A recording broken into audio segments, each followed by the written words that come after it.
Pain music, this is pain music. I'm crying. I wish I could feel my pain if it rained in the dark. All right, finally got Mac Days here. It's been a long time coming. All right, so let's jump right into it. Where was you born and raised? I was born and raised in East Oakland, California. I grew up in 65th Village. I lived in Sacramento for a period of time with my dad, but I was mostly born and raised in the neighborhood of 65th Village in East Oakland. How was it growing up in your household? Growing up in my household, I was raised in a single-parent household with my mother, and my mom raised a couple of my cousins as well. It was 1, 2, 3, 4, 5, like 5, 6 of us. Oh, damn. Okay. In the village. Yeah. Yeah. I kind of remember. Damn, y'all was kind of deep up in there. Now that I think about it. How many bedrooms? Y'all had the 2-bedroom, huh? The upstairs. Mm-hmm. The upstairs 2-bedroom. Yeah. Damn, 5 of y'all was up in that thing. Yes. Me, my sister Vanessa, Darion, Sherion, Leilani, and Damon. Rest in peace. It was homicide, Oakland homicide, murder, shooting. When you found out, how old was you? I was in jail. I was like 19, 20 years old. I was in Santa Rita fighting my case when I found out my cousin got killed. So how was it growing up in Oakland, first and foremost? Growing up in Oakland, as a kid, I didn't really pay attention to the violence. As a child, that's not what I was into, so I wasn't really paying attention to that. But as I became a teenager, I start, going into my own direction and veering off into what I wanted to get into. But growing up in Oakland, it's just like survival of the fittest. Growing up, you trying to see who you are, where you gonna fit in, who you want to be, and by the time you're adult, you'll think you have figured that out by now, but sometimes it just don't work out like that. So it was cool. Yeah, that's real. That's for sure. Okay, so what about the village specifically? Because we know how it is. Most people know how it is growing up in Oakland, but what about growing up in the village specifically? Growing up in the village, that's another thing. I was like a kid. I wasn't really into politics at all then. I'm still not into politics, but I really didn't know. I was just a kid in the village growing up. Like I really wasn't trying to be like doing too much. I was just trying to live my life as a child. But I didn't find out like more about politics of my neighborhood until after I got out of jail. When I was in jail for like 8 years, so right. That's when I really started. Okay, so at that age, when you was a kid and you was growing up in the Ville, so you wasn't into the politics and everything like that, but like what was you into? What did you want to be when you was growing up?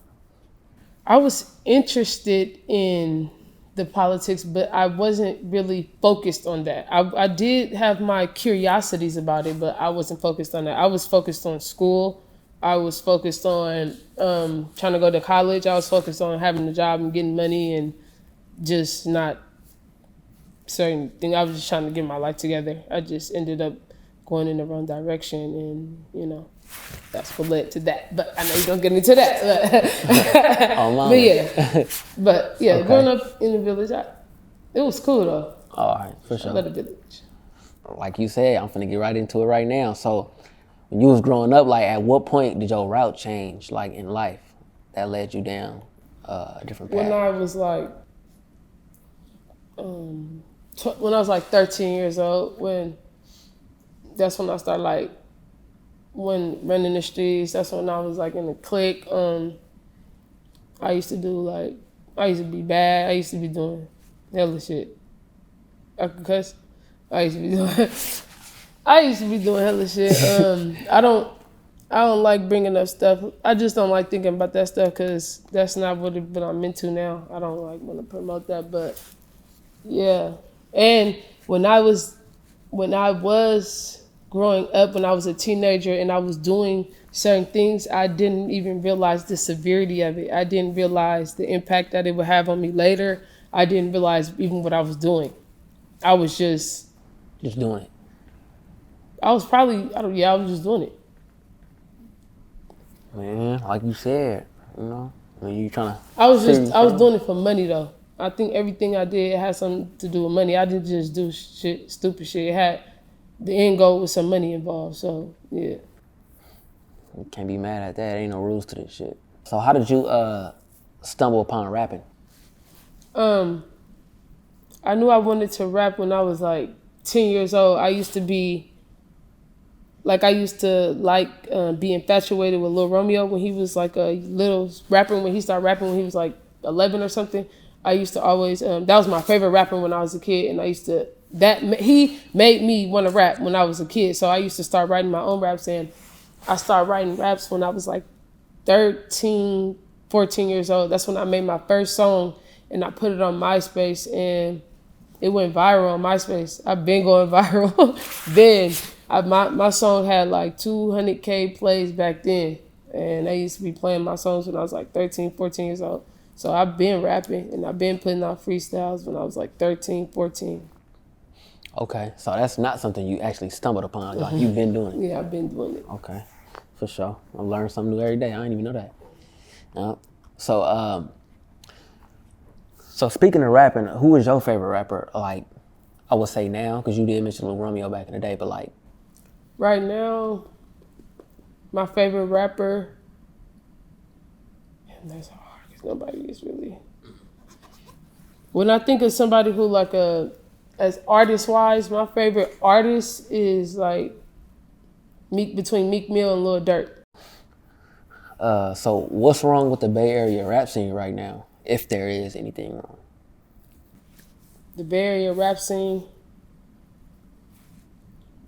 I feel like they're trying to push up and coming local artists. I see a lot of people getting signed. I see a lot of people, who I see being consistent and putting work in. They're actually getting deals. I see it happening. People do pick and choose. I mean, it's a lot of different politics going on. But, I mean, people who putting in the work is showing for it, and people who are not putting in the work, that's showing too. So it just goes both ways. Okay, I see what you're saying. So it might be some gatekeepers, but then again, there's some people who not really putting in work too. So. Yeah, like me, I can't compare. Like me, I wouldn't call myself an artist as far as how much work I put in. I don't put in as much work as the next person who's consistently dropping videos and dropping cover art and doing this and that. I'm not consistent. So I rap, but it's just something that I'm doing as I go. It's a lot of people who are putting in work, and I commend them. It's a lot of work that you have to put into when you're a rap artist, when you really trying to put yourself out there. It's a lot that go into it. It's a lot of funding that go into it. It's a lot of money that you have to spend before you can even see something, before you can even see it working for you. I mean, you have to put in a lot of work. So. Okay, that makes sense. So do you like plan on taking it more serious, like being more consistent and really just taking it on one? Yes, I've been thinking about it. Yes. Yes, I do plan on taking it serious. Okay, for sure. Yeah. Do you think hip hop has changed for the better or the worse? I think it's evolving. It's changed a lot, and it's, to me, the hip hop generation don't seek talent anymore. They rarely seek talent. They just kind of try to get what would sell. It's kind of all sounding the same. I mean, you have like barely 10 great artists that you can name that's up there. I mean, it is getting played out. we need something new, we need something fresh, and it's like it's 40,000 rappers in the world trying to rap, and it's like so hard to find who got talent, but like it's just hard. I don't know. It's a lot of rappers trying to make it, and it's like, who do we pick? Like, how do they even? That's crazy. Hey, sure, I feel you. So, in your opinion, who the greatest Bay Area rappers of all time? Of all time, the greatest Bay Area rappers of all time. I would say pick one, but if you got a top 3 or 2 or 5, go ahead. Bay Area rappers. Too Short. I like Messy Marv. If we want to say Bay Area rappers, Too Short, Messy, Mac Dre. They some legends. For sure. For sure. Every time I ask somebody that question, they do mention Missy Moore. And it's crazy because, I don't know, it seems like he underrated, but I mean, I guess he is rated perfectly. Yeah, he underrated. He like back in the day. Yeah, he hard. He been hard. Where is he at? He need to drop something. Oh, mama. Mac Dre was hard. And he was creative with it. He was talented. He ain't just making no songs. You know, his songs made you want to do stuff. Like, he was very different. So that's what make an artist like that. I don't see that no more. I just see them like just picking whoever. I don't see nobody coming up that's really like different. That's standing out. Cause there's a lot of talent, don't get me wrong, in the Bay Area, but it's hard to stand out. You have to be different. You know what? Speaking of that, what is it about your music that makes you stand out? In my music, I try to talk about topics that are relevant to what's going on in the community. When I talk about my music, when I write my music, I want somebody else to be able to relate to it while they're listening to it. I don't want to just be recording a song. My music makes me stand out because I try to talk about my struggles, and I try to talk about the struggles that somebody else may be going through, and I try to make music that people can relate to.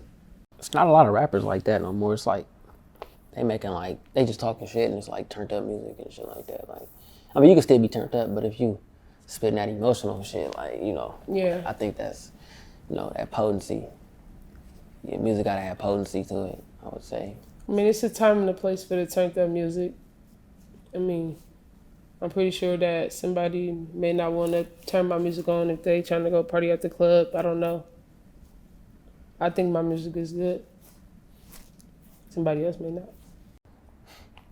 So let's get into this. What changes did you see from when you went in to prison versus when you got out? Like, what changed? I know when you got out, you probably seen some shit like, damn, they got this now, or?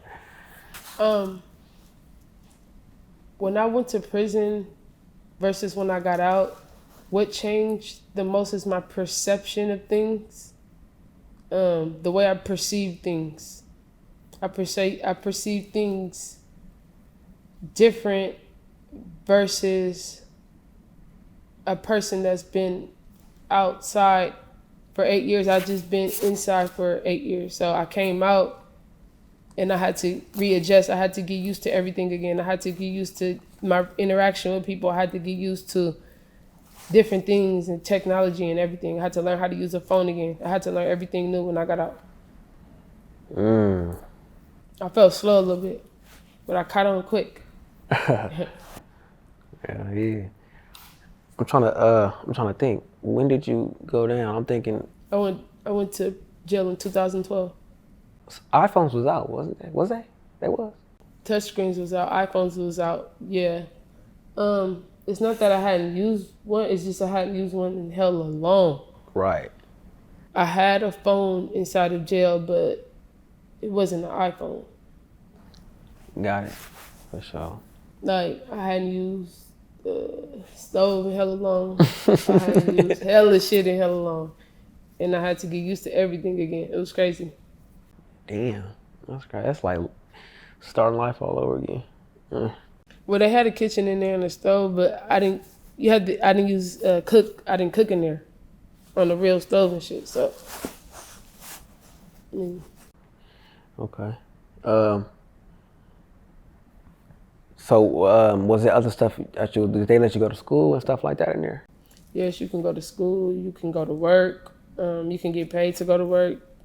They don't pay you a lot. They actually pay you like less than 30 cents an hour. Actually, you work for like 8 hours. You only get paid like $1 a day or something. You could work in the kitchen. You could like do construction. You can get a trade. You could do a lot. They don't just have you sitting in there all day. You gotta do something. If you don't, you get written up. Everybody get up and do stuff. Damn, I ain't. Okay. I've been to 4 different prisons,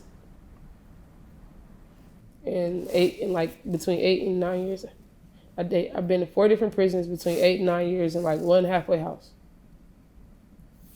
So they transfer you to different prisons.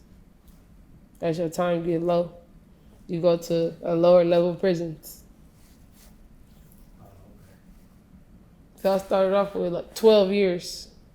That's what I got sentenced to 12 years, but I only ended up doing, I got sentenced to 12 years. I was supposed to do 10 years in like 8 months. I ended up doing 8 years and 7 months on good time behavior. I took a lot of college classes in there. I got time knocked off. I took a lot of like trade courses in there. I got time knocked off. I took a lot of self-help groups in there. I got time knocked off. I got my college degree in there. I got 6 months off of that. So that's how I got my time down. Gotta be smart. So you said you got a degree when you was in prison. What kind of degree you got? I got an associate's degree in business. Okay. Yeah. Music might be good for you then, because you could do the business stuff. You feel me, too, with your music. You got a degree in business. So.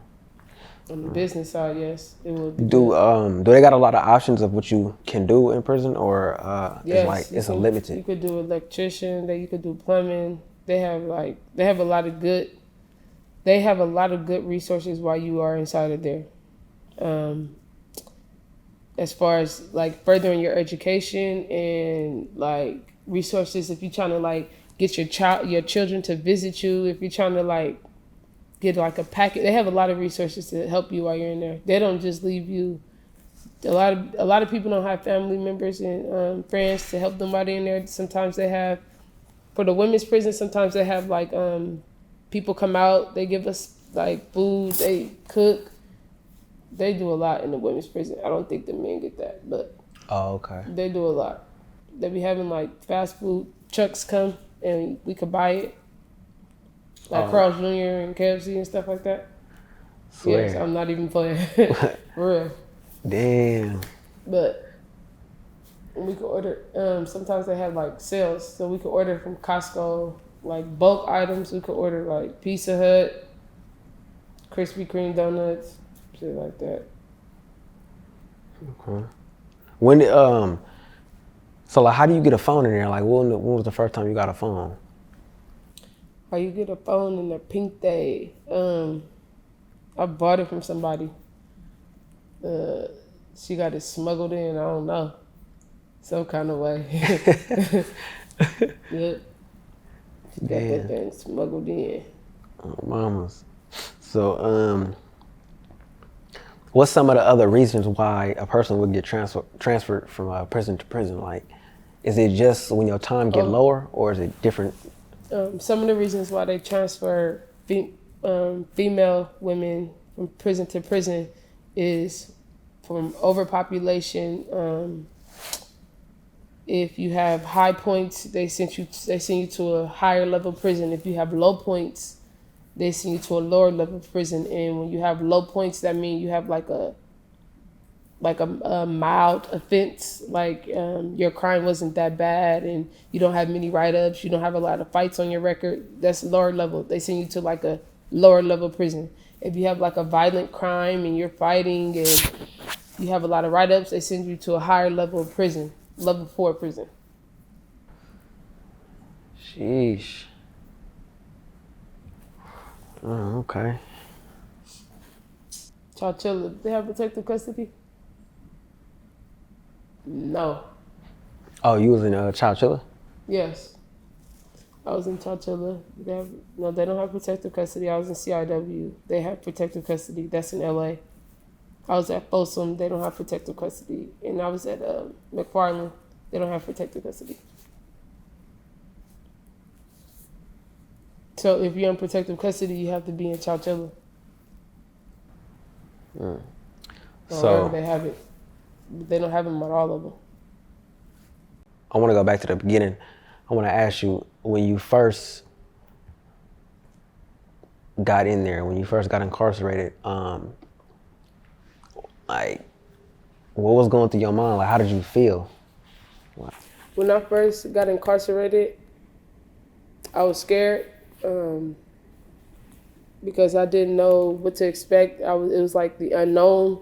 I was very young. I was like lost. I was still trying to find myself. I was very emotional at the time. I was vulnerable. I was dealing with a lot of different emotions when I got incarcerated. So it was hard for me. It was very hard for me. When they put me in this actual cell, I just cried. All I could do was cry. I did not want to be in there. You just like, it feel like you just locked in there. Like, you can't get out. You can't use the phone. You can't really do nothing. Once they put you in there, you get out when they open the door. So I had to cry myself to sleep. When they popped the door, I had to go to court. So I didn't even get to use the phone. I didn't get to do nothing. I threw me in there. I had to take a bird bath because I couldn't even get in the shower. I had to go to court. When I went to court, they read me my charges. My family was in there, and that's when they read me my first charge, and that's when they charged me with second-degree murder. And mind you, I went to jail. The next day, they read me my charges, second-degree murder, threw me right back in the holding tank, and sent me right back to my cell. So I'm just thinking, like, what the fuck? Like, I'm charged with murder, and I'm sitting in the cell like, I'm charged with murder. Damn. Shit. So, all right. So, so here you are. You charged with murder. So you in there. At what point did you started to cope and started to kind of grasp everything? Like, okay, I'm in here. I gotta make the best of it. Or I don't know how you would make the best of it, but you in there. So when did you get to the point where you was like, okay, you content? I just want to get into God has a mysterious way of working. I'm a strong believer in God. I'm a child of God. When I was in my cell, that is when I built my relationship with God, because it's just certain things in life you cannot do on your own. That's what I feel, and that's what I believe, and that's what got me through my time.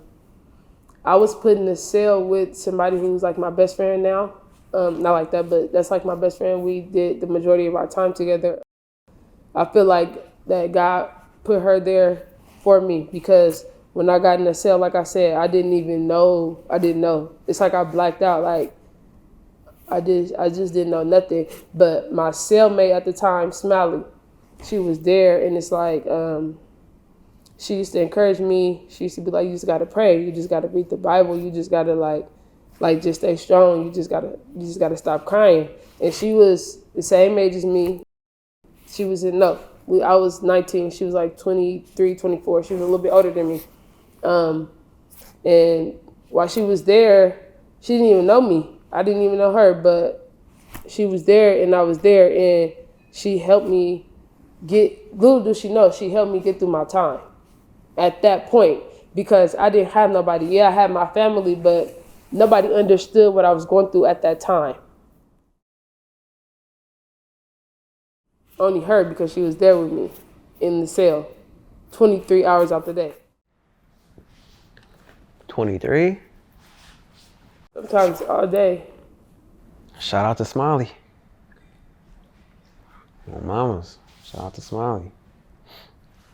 So, is she free too now? Yeah, she's free. Damn. Damn. She's free. So did you get out before or after her? I got out 4 months after her. Oh, okay. So y'all really did get out around the Yeah. same time. Oh, I know y'all got out. Y'all was happy. Yeah, she was solid. She still is solid. At what point did it become smooth sailing? Like, you know, I know you went through a process of, you know, trying to cope and trying to get used to it. And then, so like, how long was you in there before it became smooth sailing when you was like, okay, from here, I could just... It took me 2012. I went to prison. It took me 12, 13, 14, 15, 16, 17, 18. It took me like 12, like 5 years to adjust. And that's because I kept getting transferred to different prisons. So the first prison I was at, Chowchilla, I didn't like it. So I didn't want to adjust. I wanted to go to a different prison. When I found out that I had the opportunity to go to a different prison, I went and took the opportunity and I went to a better prison. So I was at that prison for like 5 years, and like that's where I was growing up in prison. I grew up in prison. So when I hit like 25 is when I finally like a light bulb kind of went off in my head, like, okay, this is what I want out of life and this is what I do not want out of life. Inside of there, outside, that's when I start trying to analyze, like, okay, what is my purpose? What am I about to do? Like, that's when it finally started clicking, when I turned 25. I'm still trying to find my purpose. It's scary because it's like you want to think that something is your purpose and you don't want to chase the wrong thing. Like, that's where I'm at right now. I try to look for signs when to tell me if this is my purpose or not. I don't want to just be, and not this in particular, just whatever I'm doing, period. I want to know that, is this what I should be doing? And I just try to look for certain signs in that, my own little signs that I look for. I feel you. I ain't gonna lie, I feel you. What you good at? Like, I know you good at rapping. I feel like I'm good at rapping. Besides that, though, the first thing that I personally like to do that's therapeutic, that I feel like I would do without getting paid for it, is cutting hair. I really like cutting hair. I cut hair in prison. I did it for money. I used to do it a lot. I was popular in prison for cutting hair. That is what I really like doing the most, and I stopped doing it, and I need to get back. Second is rapping, but like I said, I just don't. You said at 13 you knew you been wanted to rap, but it seemed like you kind of got distracted, and then you ended up in prison. So in prison, did you continue to rap in prison? As soon as I got to prison, I started rapping because, again, I was in the cell with my bunkie, and she seen that I just couldn't like get it together, and I think she had asked me what I was good at or what did I like to do, and I think that's what made it click to me, like I like to rap, and that's when she gave me the idea that I should start rapping. So that's when I started making beats on the table in Santa Rita, and that's when I started writing raps, and that's when I felt like, okay, that's when I felt that that's when I knew that I had talent, when I started making those beats on the table and rapping. And I used to make the beats and rap for the whole tier in there. It was lit. I wrote notebooks. I have notebooks full of raps that I have wrote in there. And that's another reason why that I said I don't know if I want to like take the rap serious, because it's a lot of stuff that I wrote in there, a lot of good stuff, and it's really good. And I just want it to be appreciated, my craft to be appreciated if it gets put out. But yes, I have a lot of music that I wrote while I was in there, and it's just sitting there. Okay, I see what you're saying. That makes sense. So probably when you get a little bit more exposure, you're probably gonna start dropping that. Right, right. I feel you. Oh, mama. That's what I'm waiting for. I have a lot. I have like nice music. That's cool. Okay, so what was the first thing you did when you got out? The first thing I did when I got out, I went to my auntie house. I went to see my family. I went to the mall. They had a party for me. I seen all my family, my friends. Yeah, we just had a party. Okay, so a little family turn up. Oh, mamas. Well, a big family turn up, actually. That's a big celebration. So, about your prison experience, do you want to talk about, like, what initially got you in there? Like, what was you charged for? Yeah, I was charged with voluntary manslaughter and it carried 12 years. So I was sentenced to 12 years in prison. I was supposed to do 85% of 12 years. So I was supposed to do like 10 years and maybe like 4 or 5 months. And I ended up doing 8 years and 7 months on good time credit and good time behavior. So, during your time in prison, how would you say that it changed you as a person? When you go to prison will expose you to who you really are, because you're stripped of everything. Like, you don't have money, you don't have clothes. You do have clothes, but they're not, it's what they give you. You don't have materialistic, valuable things. You have to depend on people. You have to depend on somebody to put money on your books. You have to depend on people to answer the phone. You have to depend on people to be there for you. So it places you in a vulnerable position to have to ask for things. Also, you don't have no distractions. You don't have a phone. You don't have people. You're just left in a cell with your thoughts. And that could be a good thing and it could be a bad thing. If you're strong-willed enough to have positive thoughts, you will have a positive, experience in jail. If you have a whole bunch of negative thoughts and you're not able to control those negative thoughts and those negative emotions, you'll have a negative experience in there. And it's hard to stay positive when you're in prison because there's so much negativity around you because of different people fighting their different demons and different personalities you got to clash with day to day. So now that you're free and you're doing your music and you taking it on one, what's next for you? What can we expect from Mac Days? I'm gonna continue to drop freestyle videos, raising awareness about certain things that I feel strongly on. Sometimes I randomly just drop songs just because I like the beat or I like the song. So I'm gonna continue to put out content. They can expect a lot from me. I'm gonna drop some videos. I was so caught up in this life, I tried to chase